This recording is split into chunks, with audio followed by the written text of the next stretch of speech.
mengharapkan bahwa papa mereka lah yang menulis iklan itu.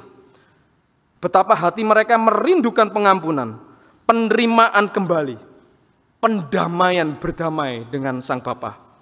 Bayangkan pula betapa kagetnya masing-masing paco ini menemukan 799 paco lain yang menanti di tempat yang sama siang itu. Dan betapa mata mereka terus mencari berkeliling, mencari ayah yang mereka rindukan. Dan betapa sakitnya mengetahui bahwa hanya satu paco yang beroleh anugerah itu. Sementara katakan saja 799 paco lain harus pulang dengan kekecewaan yang mendalam dan terus mengharapkan pengampunan. Tetapi Bapak Ibu, kita bersyukur utusan-utusan Kristus di sepanjang abad terus menyampaikan berita pengampunan ini. Maka pertanyaannya sederhana sekali Bapak Ibu. Sudahkah kita menerima berita pendamaian ini? Bahwa Yesus telah datang untuk mendamaikan kita dari dosa kita, mendamaikan kita dengan Bapa. Sudahkah kita menerima berita pendamaian itu? Sudahkah kita menerima dan kita didamaikan? Sudah Bapak Ibu? Sudah? Mari kita masuk di dalam doa. Sudah belum Bapak Ibu? Sudah belum? Kalau sudah, pertanyaannya, apa tandanya? Apa tandanya kita sudah didamaikan?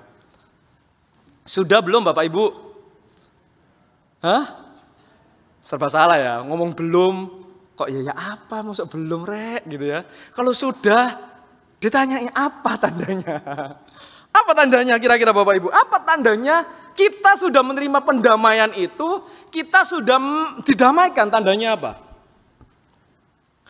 Tema kita hari ini adalah Agent of Peace ya. Tapi nanti kita akan memakai satu istilah yang lain yang akan saya pakai terus gitu ya. Nah, tetapi pertanyaannya balik.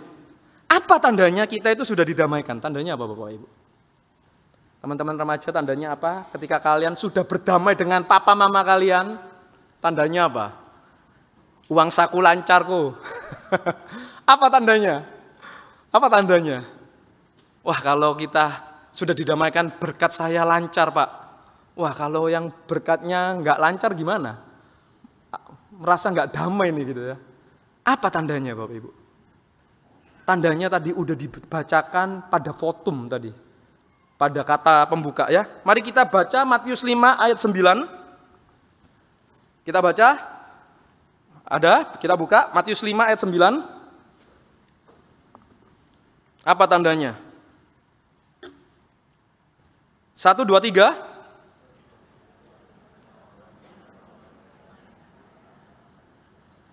Berbahagialah orang yang membawa damai, karena mereka akan disebut anak-anak Allah. Kalau kita sudah didamaikan, maka tandanya apa? Ya membawa damai. Kita punya damai. Kita punya damai. Berbahagialah orang yang membawa damai, karena mereka akan disebut anak-anak Allah. Apa tandanya? Yaitu membawa damai.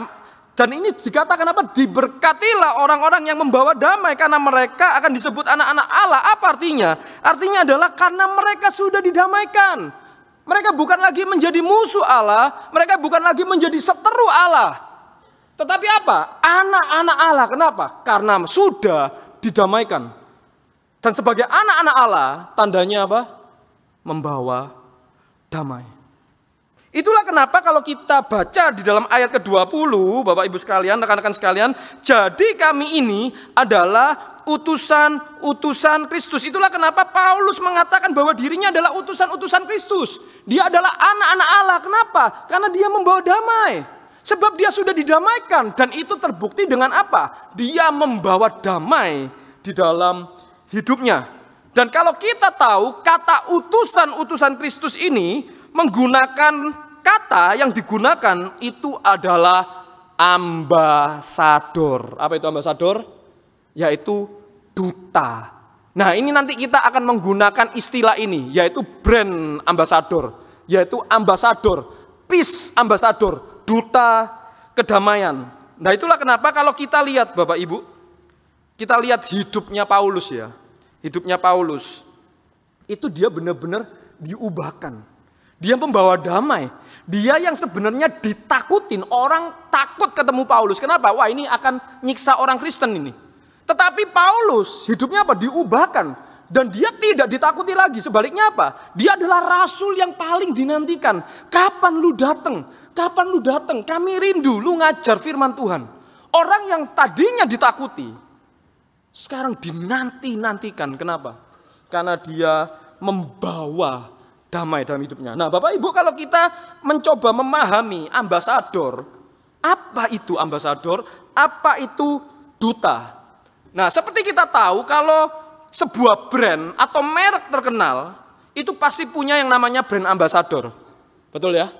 Pasti punya itu brand ambasador, gitu ya. Yang mewakili mereknya, yang mewakili brandnya. Nah, apa itu ambasador? Apa itu duta? Brand ambasador yaitu orang yang mewakili atau menampilkan image, nilai merek, image merek atau filosofi dari suatu merek atau suatu brand. Itu brand ambasador. Jadi orang kalau lihat ini, wes tahu ini dia brand ambasadornya, ini mereknya ini. Nah, kira-kira seperti itu. Contoh sepatu olahraga, Bapak Ibu. Sepatu olahraga. Kira-kira yang jadi brand ambasadornya seperti apa? Sepatu olahraga nih. Apakah orang yang kalahan, yang gak pernah menang, setiap tanding selalu kalah? Apakah itu yang menjadi brandnya? Ya rugi, gak laku. Betul gak? Tetapi supaya brandnya laku, aku mau jualan sepatu olahraga nih. Yang menjadi brand ambasadornya siapa? Yaitu orang yang selalu mengalami kemenangan. Dia adalah juara dunia. Nah, itu yang pasti menjadi brand ambasadornya. Kenapa? Karena mewakili. Wah, ketika yang juara ini pakai, wah, pantesan menang. Soalnya kayak gini. Itu mewakili filosofi brandnya, filosofi mereknya. Betul ya? Gak mungkin dong yang kalahan, yang badannya gak sehat, sering cedera. Wah, gak laku pasti. Betul gak? Contoh lagi yang paling gampang. Duta shampoo, Bapak Ibu. Kira-kira yang jadi brand ambasadornya kayak apa kira-kira? Kira-kira. Sorry nih, bukannya gimana. Pasti yang gak mungkin yang ini kan, botak kan. Karena gak perlu sampo, betul gak? Tapi kan pasti apa? Yang rambutnya kemilau, yang tidak bercabang, kan gitu kan. Jadi brand ambasador itu penting. Nah, itulah artinya utusan. Nah, maka orang yang benar-benar mengalami pendamaian, kalau memang kita benar-benar didamaikan, kita mengalami pendamaian, orang itu secara sendirinya akan menjadi peace ambassador. Otomatis akan membawa damai itu sendiri. Kenapa? Karena dia udah punya damai dalam hidupnya. Aku udah didamaikan. Maka pasti apa? Membawa damai dalam hidupnya. Dan itulah yang tadi kita baca di dalam 2 Korintus 5 ayat 17. Jadi siapa ada di dalam Kristus, ia adalah ciptaan baru. Yang lama berlalu, yang baru sudah datang. Otomatis dengan sendirinya sudah didamaikan, otomatis apa? Membawa damai. Otomatis menjadi ciptaan baru. Dan itulah yang tadi saya jelaskan dalam kehidupan Paulus. Ketika dia menerima Kristus, ketika dia didamaikan Kristus, yang seharusnya dia adalah musuh Allah, ketika bertemu, di dalam perjalanan ke Damsyik Tuhan bilang, Paulus, Saulus, kenapa lu selalu melawan aku? Kenapa lu selalu menentang aku? Saulus bilang, lu siapa? Aku adalah Yesus yang kamu aniaya. Setelah didamaikan yang terjadi apa? Hidupnya berubah. Yang sebelumnya ditakutin orang, akhirnya apa? Dinantikan oleh orang. Kedatangannya dinanti-nantikan. Kenapa? Karena dia membawa berita damai. Nah, sekarang kita lihat orang yang didamaikan, dia pasti membawa damai dalam hidupnya. Dengan sendirinya membawa damai. Nah, sekarang kita mesti tahu bagaimana sih orang yang membawa damai. Orang yang hidupnya membawa damai itu gimana? Nah, kita coba cek. Kalau kita memang benar-benar sudah didamaikan, maka kita itu pasti membawa damai dalam hidup kita. Nah, bagaimana orang yang membawa damai itu seperti apa? Nah, kita lihat dari 2 Korintus 5 ayat 15. Di sana dikatakan, dan Kristus telah mati untuk semua orang, supaya mereka yang hidup tidak lagi hidup untuk dirinya sendiri, tetapi untuk Dia yang telah mati dan dibangkitkan untuk mereka. Jadi orang yang membawa damai, hidup yang membawa damai itu adalah orang yang hidupnya seperti apa, Bapak Ibu? Seperti apa? Seperti apa? Hidup kita seperti apa? Katanya kita sudah didamaikan. Kira-kira hidup kita seperti apa? Hidup yang membawa damai itu seperti apa, Bapak Ibu? Seperti apa? Hah? Seperti Kojo. Seperti apa? 2 Korintus 5 ayat 15 tadi mengatakan, sebab Kristus telah mati untuk semua orang supaya mereka yang hidup tidak lagi hidup untuk dirinya sendiri, tetapi hidup untuk Kristus. Jadi orang yang hidupnya membawa damai, orang yang sudah didamaikan, dia pasti membawa damai. Dan orang yang membawa damai itu adalah orang yang membawa Kristus. Hidupnya untuk Kristus, hidupnya menyatakan Kristus. Kenapa menyatakan Kristus? Karena Kristuslah damai itu sendiri. Kita didamaikan melalui Kristus. Jadi orang yang hidupnya damai, orang yang hidupnya didamaikan, dia membawa Kristus dalam hidupnya. Pertanyaannya, hidup yang membawa Kristus itu seperti apa, Bapak Ibu? Seperti apa hidup yang membawa Kristus? Seperti apa, Bapak Ibu? Seperti apa? Kita buka lagi dari Matius 5 ayat 43 sampai 48. Ayo kita buka. Kita baca sama-sama Matius 5 ayat 43 sampai 48. Yang remaja ingat Matius 5 ayat 48 apa? Ingat gak? Naomi ingat? Ingat gak? You therefore must be perfect as your heavenly Father is perfect. Matius 5 ayat 43 sampai 48. Kita baca bergantian ya. Saya, teman anak-anak, remaja, lalu orang tua ya. Matius 5 ayat 43 sampai 48. Kamu telah mendengar firman, kasihilah sesamamu manusia dan bencilah musuhmu.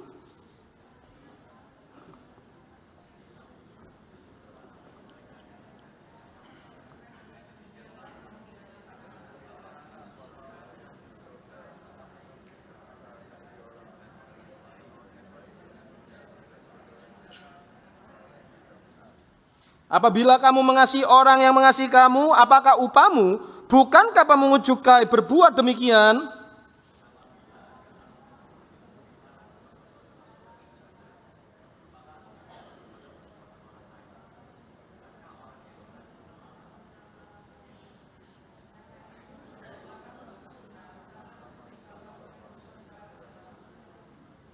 Karena demikianlah kamu menjadi anak-anak Bapamu yang membawa damai, yaitu apa? Yang menerbitkan matahari bagi orang yang jahat dan orang yang baik, orang yang tahu diri dan orang yang tidak tahu diri. Jadi Bapak Ibu, bagaimana hidup yang membawa damai itu? Hidup yang membawa damai itu adalah hidup yang membawa Kristus. Hidup yang membawa Kristus itu adalah hidup yang mengasihi sesama. Hidup kita punya kasih. Hidup kita itu penuh dengan anugerah. Nah Bapak Ibu, kalau Bapak Ibu lihat Matius 5 itu dimulai dari ayat 21 sampai 48. Itu sebenarnya berbicara tentang etika Kristen. Bagaimana orang Kristen itu hidup itu sebenarnya di sana. Matius 5 ayat 21 sampai 48. Mengasihi Allah dengan mengasihi manusia, lewat manusia gitu, lewat mengasihi sesama manusia. Nah Bapak Ibu, apakah hidup kita itu penuh dengan kasih? Apakah hidup kita itu penuh dengan anugerah? Bukankah lucu ketika kita dikatakan peace ambassador, duta kedamaian, tetapi kita benci sama orang?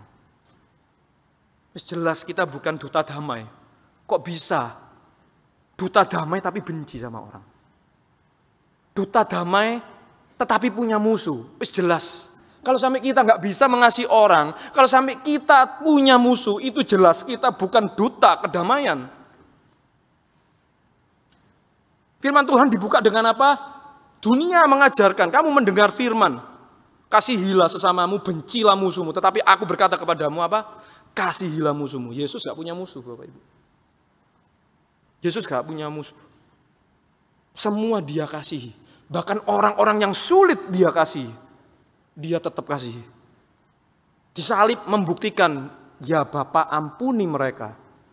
Karena mereka tidak tahu apa yang mereka perbuat. Itulah damai. Gak punya musuh. Maka sebagai refleksi bagaimana dengan hidup kita? Apakah hidup kita adalah hidup yang penuh kasih? Apakah hidup kita adalah hidup yang penuh dengan anugerah? Ketika orang bersalah, ketika orang menyakiti kita, kita bisa beranugerah kepada mereka. Apakah kehadiran kita dinantikan? Apakah orang mau dekat dengan kita? Pasangan kita di rumah, anak kita, menantu kita, mertua kita, seneng gak sama kita? Betah gak sama kita? Kita dinantikan gak kedatangannya? Atau apa justru kita membuat orang takut? Orang menghindar dari kita. Orang jaga jarak dengan kita. Orang tertekan ketika dekat dengan kita. Orang gak bisa feel free ketika bersama dengan kita. Apakah hidup kita membawa damai? Atau justru membawa ketakutan bagi orang lain? Bapak Ibu, kalau saya boleh jujur Bapak Ibu, saya masih jauh di sana. Pas hari ini istri saya duduk di sana dengar. Siap ngecek dia Bapak Ibu. Jujur, saya jauh dari yang namanya peace ambassador. Saya gagal dalam beranugerah. Setiap liburan Bapak Ibu saya itu selalu stres Bapak Ibu. Kenapa? Karena ponakan saya datang. Wah, aku gak sabar aku wis. Istri saya tahu wis pasti ngomel uring-uringan gitu loh. Gitu loh. Lihat aku rasanya jengkel, ada aja tingkahnya gitu ya. Dan saya rasa dia pun sebenarnya juga terpaksa datang ke pastori gitu ya. Kenapa? Karena ada mama saya. Jadi kalau liburan mama saya itu selalu nginep di tempat saya aja. Lama liburan datanglah ke sini main gitu ya. Jadi sebenarnya dia terpaksa datang karena sebenarnya saya yakin dalam hatinya dia takut sama aunya. Isinya marah terus. Soalnya saya sendiri juga pusing Bapak Ibu. Waduh. Ada aja, gitu loh. Jujur Bapak Ibu, saya jauh dari yang namanya peace ambassador. Bahkan kalau ada anak saya nggak turun Bapak Ibu, bisa tanya Bapak Ibu, Papa ngomel aja kerjaannya, dikit-dikit nggak sabar Bapak Ibu. Begitu juga dengan istri saya. Sorry dulu yang agak buka kartu ya. Dia pernah berkata, saya tidak lihat Tuhan dalam hidupmu. Serius. Dia pernah bilang sama saya banyak marah, saya ngomel, saya stres. Dia bilang, aku gak lihat Tuhan dalam hidupmu. Makanya hari ini kalau dia bisa duduk ya, dengar saya khotbah, saya bersyukur. Kalau sampai dia gak duduk, gak pernah mau dengar khotbah saya, kalian gak usah dengar saya turun saya. Dia pernah bilang, saya tidak lihat Tuhan dalam hidupmu. Bahkan saya pernah melakukan sebuah kegagalan Bapak Ibu. Ketika saya melayani anak pemuda itu gak ngapa-ngapain. Saya bilang dateng saya memberikan kesempatan kepada dia datang coba belajar gitu ya. Saya suruh dia datang, tetapi rekan-rekan yang lain itu merasa tidak nyaman dengan anak ini gitu ya. Gitu. Lalu beberapa ngomong, ini kok. Saya yang sebenarnya beranugerah Bapak Ibu. Saya ketika digupui, saya itu jadi goyah Bapak Ibu. Saya jadi goyah. Padahal anaknya nggak ngapa-ngapain. Mestinya saya bilang, loh ngapain kamu marah? Kamu takut anaknya nggak ngapa-ngapain kok. Tetapi karena saya dicetin terus, kok pasti takut ini nanti ini loh anak-anak gini semua. Saya berubah Bapak Ibu. Saya panggil anak yang gak ngapa-ngapain itu saya panggil. Saya justru omelin dia. Harusnya saya omelin. Kalian ini loh, anak-anaknya gak ngapa-ngapain kok. Tetapi saya justru marahin orang yang gak salah. Gara-gara apa? Yang lain komplain Bapak Ibu. Saya pikir, aduh Tuhan, kok saya rasanya jahat banget. Saya bilang sama orangnya. Saya bilang I'm sorry karena saya salah. Karena sebenarnya saya yang tidak bisa mengasihimu, aku gak punya kapasitas untuk mengasihimu. Dan setelah itu saya doa Bapak Ibu, Tuhan saya gak punya kapasitas itu. Tapi please kasih ono saya kapasitas untuk aku iso mengasihi orang iki. Angel Tuhan, aku juga sanggup tapi tolong. Termasuk ponakan saya Bapak Ibu. Saya itu setelah marah ya, saya itu selalu setiap malam itu bergumul, aduh kok aku gagal lagi ya. Saya selalu bilang Tuhan please, kasih ono aku, untuk aku itu iso mengasihi DE, untuk aku itu iso memeluk DE. Karena sulit banget Bapak Ibu. Apalagi relasi memang gak dekat. Udah jarang, udah ketemu besar. Wah susah banget Bapak Ibu. Gitu loh. Dan itu saya sangat bergumul. Bahkan saya ketemu dengan seorang anak pemuda yang pernah nangis. Dia berkata, kok rasanya susah banget jadi terang. Bapak Ibu kalau kita boleh jujur, bukankah kita jauh dari menjadi peace ambassador? Bukankah hidup kita jauh dari apa? Membawa damai di dalam hidup kita. Realitanya Bapak Ibu, nyatanya kita itu lebih mirip yang namanya fans boy atau fans girl, makanya pengikut ya, fans boy atau fans girl, bahkan sales Bapak Ibu. Sales Kristus daripada brand ambassador Kristus. Saya tahu nggak bedanya apa? Tahu fans boy, tahu nggak fans boy? Tahu nggak fans boy? Teman-teman remaja tahu nggak fans boy, tahu nggak? Tahu? Tahu ya, fans boy, fans girl ya. Jadi bedanya apa Bapak Ibu? Kalau brand ambassador, yang namanya brand ambassador, dia itu pasti pakai produk itu, betul nggak? Yang namanya brand ambassadornya itu ya pasti produknya dia pakai. Tetapi yang namanya brand ambassador, dia itu pakai mereknya, dia pakai brandnya, dan dia itu menghidupi brandnya. Dia itu menghidupi filosofinya. Makanya kan saya bilang, kalau sepatu lari, pasti yang menjadi brand ambassadornya apa? Yo atlet lari, juara. Jadi dia pakai mereknya, dia menghidupi nilai filosofi dari merek itu. Nah kalau fans boy, itu beda. Fans boy itu suka dan seneng pakai, contohnya, aku seneng sepatu basket, apik, gitu loh. Tak beli, seri 1, seri 2, seri 3, tak beli kabeh. Soalnya apa? Aku seneng, bagus, seri. Tetapi pertanyaannya, apakah dipakai basket? Enggak. Dipakai jalan, gitu loh. Dipakai jalan, dibuat nongkrong. Dan itu pun kalau jalan, sambil rokokan, sambil suka minum gitu loh. Nah jadi tidak mencerminkan filosofinya, cuma seneng, itu namanya fans boy. Aku seneng sepatu ini, seri ini, apik, tak beliin kabeh. Tak pakai. Tetapi gak basketan. Ya kayak kira-kira kayak gitu. Itu fans boy. Seneng sepatu basket, suka, tetapi apa? Gak dihidupi, gak basket. Dibuat jalan-jalan. Celakanya dibuat apa? Sepak bola. Nah itu wis. Itu fans boy, cuma seneng pakai. Nah, yang lebih celaka lagi itu adalah apa? Sales. Ngerti ya sales ya? Dia tahu semua produknya tahu. Tetapi apakah pakai? Belum tentu. Jadi sales jualan handphone apa, pakainya handphone apa. Nah, itu kira-kira. Itu sales. Dia tahu spesifikasinya. Oh, handphone itu ini tahu spesifikasinya. Tapi dia nggak pakai handphonenya. Dia pakai handphone lain. Bahkan apa? Filosofinya apa? Tidak dihidupi. Kalau kita brand ambassador Kristus, kita itu pasti pakai Kristus. Makanya dikatakan manusia lama, manusia baru. Yang baru itu apa? Kenapa kok kita itu disebut baru? Karena kita itu memakai Kristus.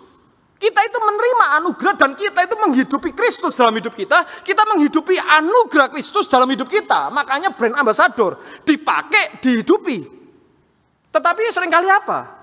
Kita suka sama Kristusnya, tetapi tidak dihidupi Kristusnya. Dan itulah yang terjadi. Kenapa kok sulit sekali saya itu membawa damai. Loh, saya pakai Kristus, saya percaya Tuhan, tetapi apa?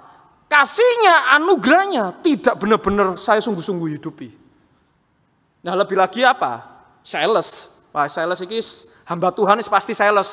Bertobatlah, kalau enggak masuk surga. Sales wis pasti.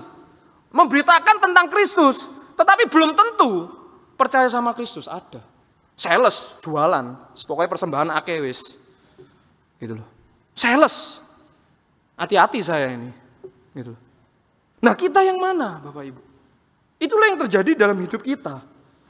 Dan itulah kenapa tadi saya juga takut menyebutkan satu kata, Bapak Ibu. Yaitu apa? Shalom, Bapak Ibu. Wes sales lah. Shalom, Bapak Ibu. Shalom, damai sejahtera. Tapi apa? Apakah ada damai sejahtera yang dibawa? Belum tentu. Belum tentu. Shalom, Bapak Ibu. Tapi sebenarnya dalam hati barusan tukaran. Barusan ngamuk-ngamuk. Barusan apa lagi? Gak ada. Cuma apa? Jualan. Shalom, Bapak Ibu. Makanya kalau zaman dulu orang datang, Kristus datang ketika dia bilang shalom. Itu memang Kristus datang membawa damai. Itu brand ambasador. Jadi dia ngomong shalom, dia bawa damai dalam hidupnya. Makanya mereka dinantikan. Kenapa? Karena mereka membawa Kristus dalam hidup mereka. Gitu. Tok tok tok shalom. Gimana? Udah bisa bayar hutang lah, kan gak shalom Bapak Ibu. Datang lagi hutang. Kita yang mana Bapak Ibu? Apakah dalam hidup kita itu memang membawa Kristus, kita pakai Kristus, kita bawa Kristus dalam hidup kita? Atau jangan-jangan kita cuma fans Kristus, fans boy, kita suka Kristus, kita yes udah diselamatin. Tetapi kita apa? Kita tidak menghidupi Kristus dalam hidup kita. Apalagi saya harus tahu semua. Ilmunya banyak. Oh Tuhan itu kayak gini. Wah doktrinnya kayak gini. Tetapi hidupnya tidak ada perubahan. Kristus tidak pernah dipakai. Bahaya itu. Tahu banyak tentang Kristus. Tetapi tidak ada perubahan dalam hidupnya. Maka Bapak Ibu, kenapa sih kok kita tidak bisa menjadi peace ambassador? Jawabannya satu. Kita benar-benar sudah didamaikan enggak? Karena setiap orang yang mengalami pendamaian, dia didamaikan secara otomatis dengan sendirinya pasti membawa itu damai dalam hidupnya. Jadi kalau kita enggak membawa damai, alasannya cuma satu. Jangan-jangan kita tidak benar-benar didamaikan. Jangan-jangan yang kita terima itu sebenarnya adalah Injil palsu atau Injil dunia. Bapak Ibu, kalau kita memahami konteks bagian ini adalah pembelaan Paulus. Bahwa dia adalah rasul asli. Aku ini rasul yang asli. Kenapa? Karena ini konteksnya adalah rasul palsu.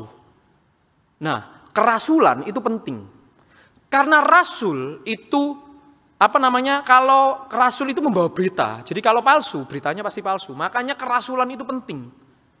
Makanya Paulus mati-matian bilang, aku ini rasul yang asli.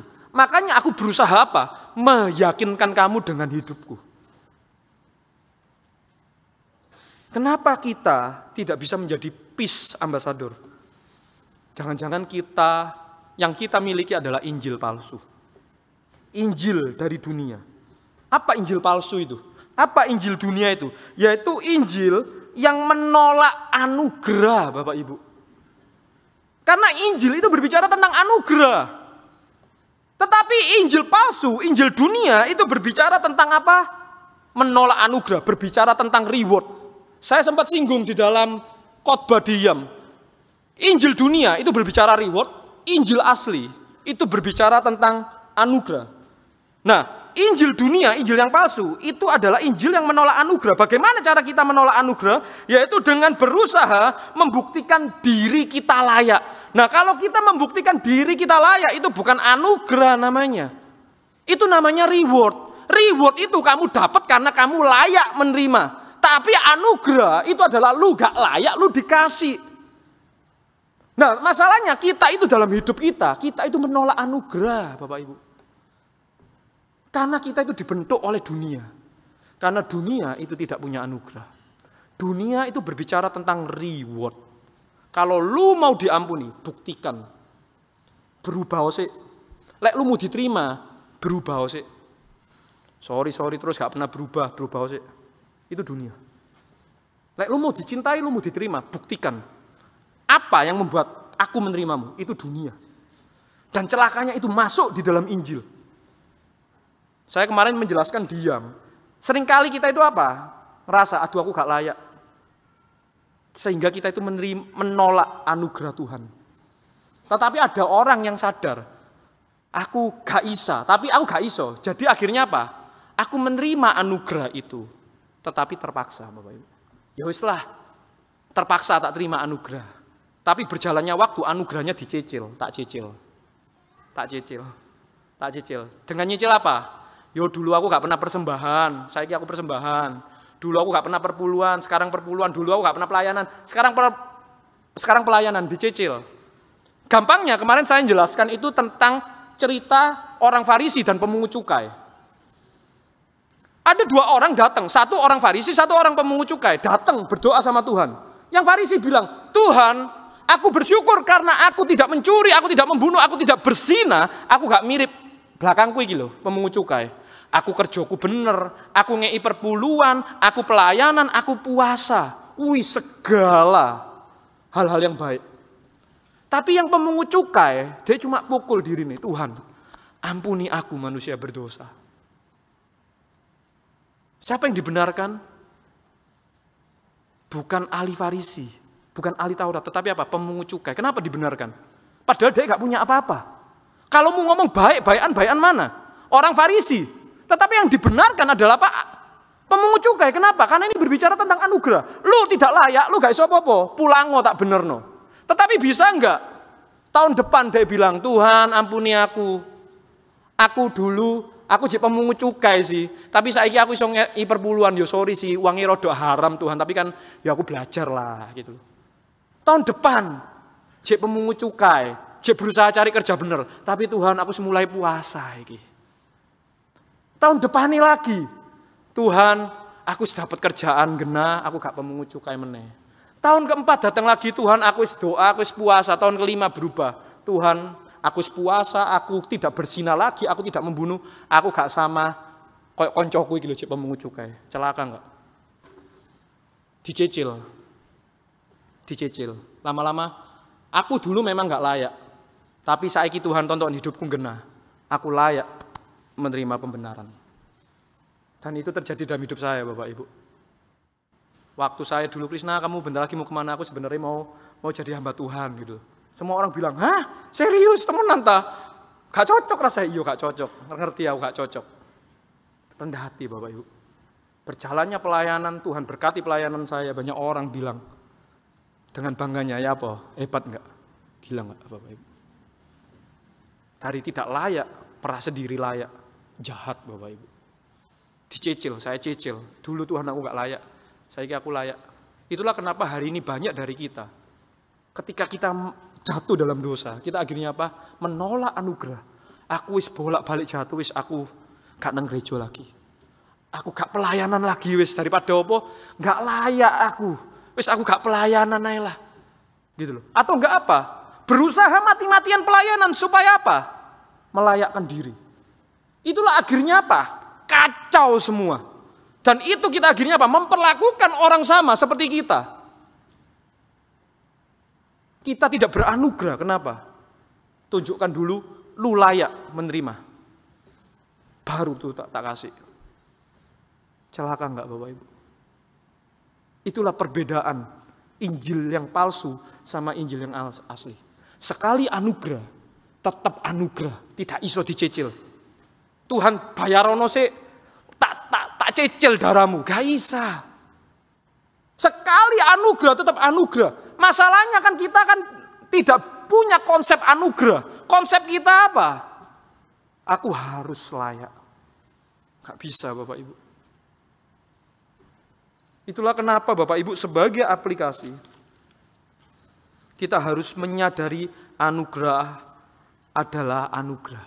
Anugerah adalah anugerah. Tak kasih dua contoh lagi. Apa bedanya brand ambasador dunia sama brand ambasador Allah?